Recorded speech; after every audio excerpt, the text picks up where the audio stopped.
It became apparent that Charles's employee, Junior, had been openly undermining his leadership, going so far as to dismiss Charles as a competent boss altogether. Charles overheard these disparaging remarks, which led to a tense confrontation between the two. In hindsight, Charles should have realized the importance of fostering a stronger relationship with his team. On the other hand, I received an offer to relocate to our company's overseas headquarters. Initially, I declined, weighed down by the ongoing issues and wanting to be supportive of Charles during his turbulent time. However, after much thought, I accepted the position and am now preparing for the move. My father, understandably concerned, has been adjusting to the idea, and we've started practicing video calls to stay connected once I leave. This new role has been a lifelong dream of mine, and I'm eager to pour my energy into this exciting opportunity. As for Charles, he rarely contributed to household chores, yet this never seemed to bother Angela. When they went out, Charles typically took the lead, allowing Angela to relax and enjoy herself without stress. Their relationship seemed balanced, or at least it appeared that way. Everything shifted when Angela's mother suddenly passed away. Angela was at work when her father called to inform her that her mother's condition had taken a sharp turn for the worse, and she had collapsed. Rushing to the hospital, Angela barely had time to say her goodbyes. She decided to stay with her father to help manage the funeral arrangements. When she informed Charles, he claimed he couldn't leave work on such short notice. As a result, he missed the wake and only arrived in time for the funeral. Unprepared for the occasion, Charles hadn't even dressed appropriately, and I found myself in a frantic scramble to find something suitable for him to wear. Despite my efforts, he made no effort to hide his irritation, blaming me for not having prepared his clothes in advance. The heavy emotions surrounding the funeral, along with the responsibilities that came with it, made Charles's complaints even harder to bear. I eventually decided to ignore them, hoping to avoid a confrontation, but this only seemed to worsen his mood. Since that day, our marriage has become increasingly strained, with arguments becoming more frequent. Disagreements aren't uncommon after 4 years of marriage, but Charles's behavior has grown more combative. He constantly insists on making decisions and dictating what I should do, and it's been draining. I've tried to push back a few times, but his unfamiliarity with the simplest things in our home has turned minor tasks into drawn-out frustrations, accompanied by his never-ending grumbling.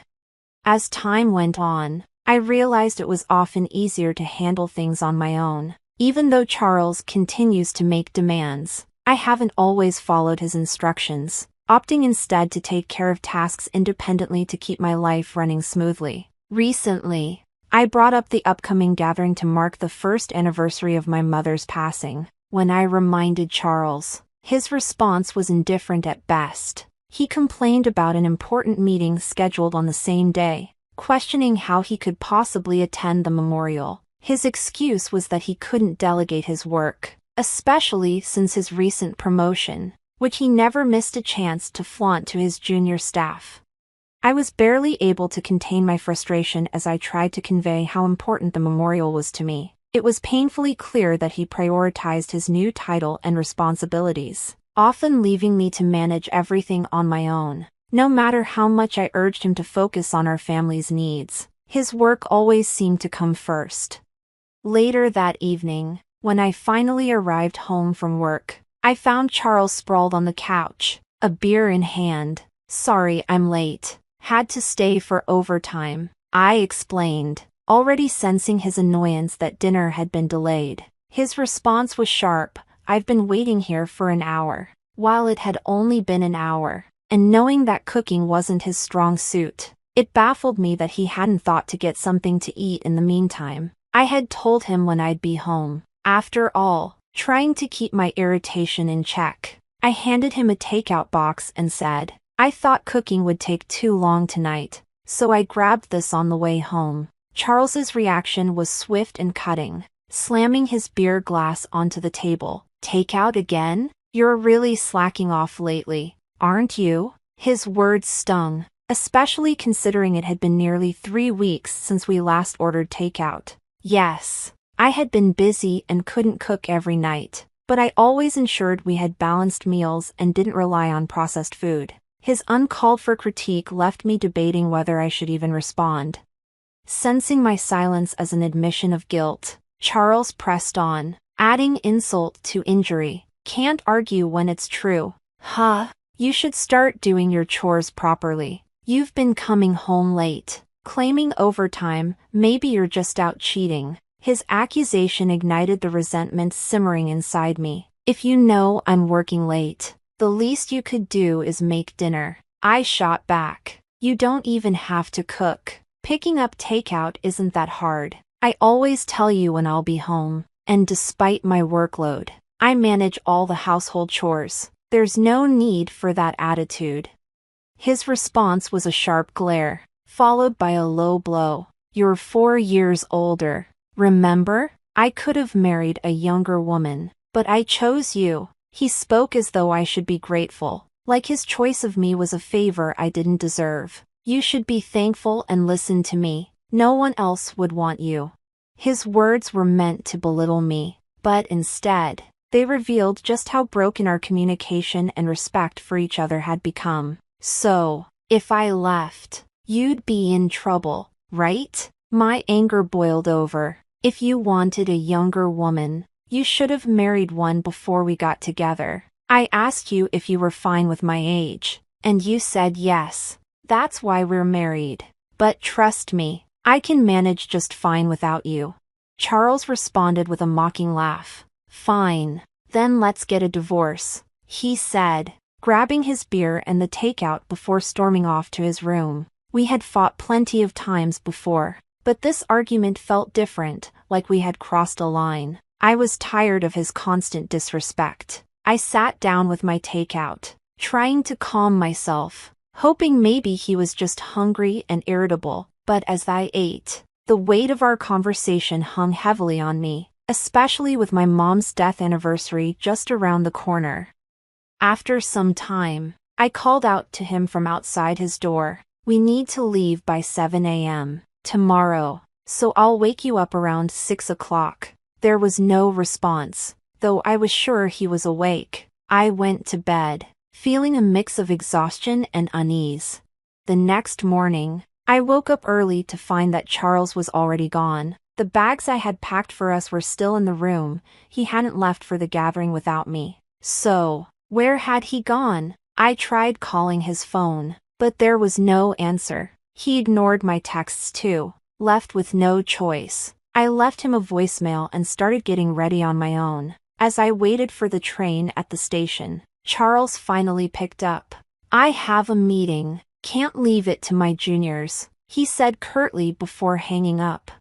I stood there, staring at my phone, feeling a mix of anger and resignation. I stood there, stunned and bewildered, as the train arrived. With no time to dwell on it, I boarded, struggling with the luggage meant for both of us. When I finally reached my father's house, his anxious eyes met mine as he asked, "Where's Charles?" Seeing the lingering sadness in his eyes since my mother's passing, I didn't want to add to his worries. Forcing a smile, I took a deep breath and replied, "Sorry. He got called into an important meeting. He was supposed to come." Charles's recent promotion made for a convenient excuse, and I reassured my father that his absence was work-related and important. My father nodded understandingly. "I know he's working hard. It's a shame not to see him, but your mother would have understood. Let him know he's always welcome here," he said softly. There was a hint of sadness in his words, but I kept my smile intact throughout the day, refusing to show how much it hurt. The day passed without a word from Charles, and as night settled in, I chose not to reach out either. I decided to stay the night at my father's house and return home the next day. As planned, though it felt almost childish, the thought of making Charles his favorite meal, hamburgers, crossed my mind for when I got home. The following day, I left my father's house and returned home around noon. Before heading out to the grocery store, I wanted to drop off my bags. As I walked into the living room, I immediately noticed Charles's dirty laundry scattered across the floor, a sight I was all too familiar with. With a sigh, I thought, he still hasn't learned how to use the washing machine. I tossed his clothes in with mine, and after a brief moment, headed back to the living room. That's when something caught my eye. Sitting on the table, as if left deliberately in plain view, were divorce papers, already signed by Charles. My heart sank. Was this really how he wanted to communicate that he was serious about ending our marriage? Staring at the papers in disbelief, a storm of emotions surged through me. Grabbing my phone, I hesitated for a second before calling him, unsure if he'd even pick up during his lunch break. To my surprise, he answered almost immediately. "What's the meaning of these divorce papers?" I demanded, my voice a blend of confusion and anger. Charles responded with a cold, mocking laugh. "What's there to question? It's exactly what it looks like. I don't want an older wife who won't do her chores. That's why I want a divorce. If we split, I can find a younger wife. A wife's like a status symbol, right? I can't exactly boast about you." His words hit me like a punch, reducing our years together to nothing more than a transaction, turning what I had believed to be a partnership into something shallow and superficial. Charles continued, his tone indifferent. "It's tough when my team asks about you. It's awkward avoiding the topic." I was speechless. His blunt criticism was stunning, and I found myself unable to respond. "If you don't want a divorce, then start doing your chores properly," he continued, as if this was a reasonable request. "I'll be home as usual tonight, so don't forget to grab some beer. If you disagree, take the divorce papers to court. It's up to you." With that, he hung up, leaving me reeling, my mind spinning with shock and disbelief. Charles probably assumed I'd give in to his demands, thinking that I did the housework because I was afraid of losing him or worried about appearing incompetent. Perhaps he saw himself as the dominant figure in our marriage. Some might think being married to a younger man sounds exciting, but in reality, it was far from glamorous. I had often played up his youth, but if I was honest, Charles was painfully average in looks, personality, and income. There was nothing exceptional about him. Describing him as younger had merely been convenient. When we first got married, the 4-year age gap had seemed more noticeable, but now, in our 30s, it felt trivial. It was exhausting to constantly be labeled the older wife when we were essentially the same age. Fed up with his arrogance and the hollow foundation of our marriage, I grabbed my bag and headed straight to the family court. Submitting those divorce papers felt like lifting a weight off my chest. As I walked out of the courthouse, a sense of relief washed over me. I realized then that I didn't need Charles to feel complete. With the promise of newfound freedom, I felt lighter, as though I had finally stepped out from under a cloud that had long been looming over me. This was the end of our marriage, but the beginning of a life where I could truly live on my own terms. Seizing the opportunity, I decided to take a few days off from work. Fortunately, my boss understood and granted me a week's leave, as work had slowed down. Now that I was officially divorced, it was time to get my life in order. With only a few possessions, the cleaning and packing were straightforward. I stored the larger items in a storage unit, packed the essentials and clothes into my car, and on a whim, decided to visit a hot spring resort. During the off-season, I easily found a budget-friendly hotel and set off, thrilled to start this new chapter of my life. I was savoring the peaceful atmosphere of the hot springs and enjoying the relaxation of my hotel room when my phone rang abruptly. "Angela, didn't I ask you to get beer? Where are you?" It was Charles, sounding puzzled and slightly irritated. It was around the time he usually returned home from work. I couldn't help but chuckle as I answered, "I'm at a hot spring resort." "A hot spring resort? Why? What's going on?" Charles's voice carried a mix of confusion and agitation. "Didn't you say I should file for divorce if I disagreed with you?" I reminded him, picturing his stunned expression, which made me laugh even more. Wait, did you actually file them? His tone shifted from bewildered to frustrated. Yes, I did. You suggested it, Charles. Have you forgotten what you said? I replied, still amused by his reaction. Charles's voice, now tinged with anxiety, showed his disbelief. Wait, are you joking? When you say hot spring resort, do you mean some nearby spa? If so, I'll get dinner. Come home soon. I couldn't help but laugh at his sudden shift to a seemingly considerate tone, as if he was trying to play the caring husband. It took me about an hour and a half to drive here. There's even an outdoor natural hot spring. It's incredibly relaxing. I hope it doesn't rain tomorrow. Since you're getting dinner, I've already packed my things, so you won't have to worry about me coming back. Take care of yourself. Charles pleaded for me to return, but I had no intention of going back. You're the one who initiated the divorce. Have you forgotten? It was clear you were using the threat of divorce to control me. I told him firmly. I can manage without you now that you've divorced your older wife. Go ahead and find a younger one if you can. Whether you succeed or not is no longer my concern, I said firmly. Charles fell silent, clearly taken aback by my determination. After a moment, he spoke again, his voice barely above a whisper. But you should consider moving out of that apartment. Why should I? I responded calmly, though I had already considered this myself. Think about your income. You'll end up broke if you stay there. You can't clean, do laundry, or cook. You'll need housekeeping and dining out, which costs money. It would be a problem if most of your salary goes towards rent, he reasoned. I couldn't help but smile slightly. You thought you were the provider, but my salary is nearly double yours. You never really provided for me, if anything. It was the other way around, I said, cutting to the core of the issue. Also, you were overly confident because of one junior. But did you know I manage multiple juniors and even more beneath them? I usually keep work to myself because you get moody, but I outrank you in both position and salary. You'd think you would have noticed after living together.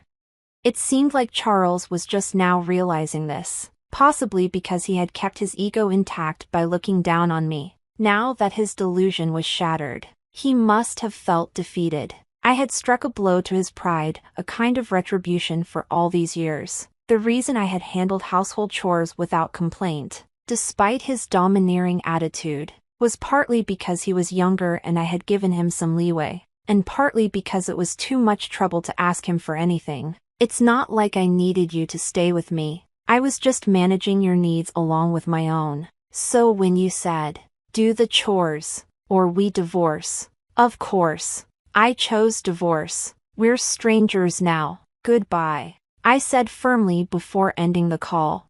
Feeling a sense of liberation, I enjoyed a delicious meal at the hotel afterward. Charles, evidently still clinging to the idea of reconciliation, attempted to reach out again, but I was already relishing the newfound freedom and independence in my life. When he called once more, I greeted him with a knowing smile. Remember, I'm older than you. I'm sure you wouldn't want me back.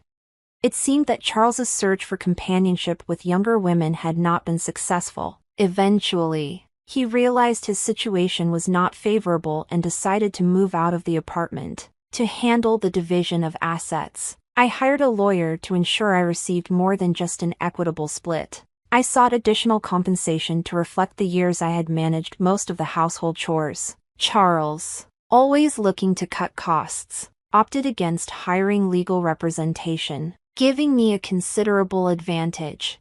With the help of my lawyer, we secured a settlement that was highly favorable to me. I was satisfied with the outcome and relieved to have resolved the matter. Meanwhile, Charles's troubles at work were only beginning. His junior team member had been openly critical of his leadership, undermining his authority by declaring he wasn't a proper boss. Charles discovered these complaints, leading to a heated argument, another clear sign of the importance of nurturing and supporting your team, something Charles had evidently neglected.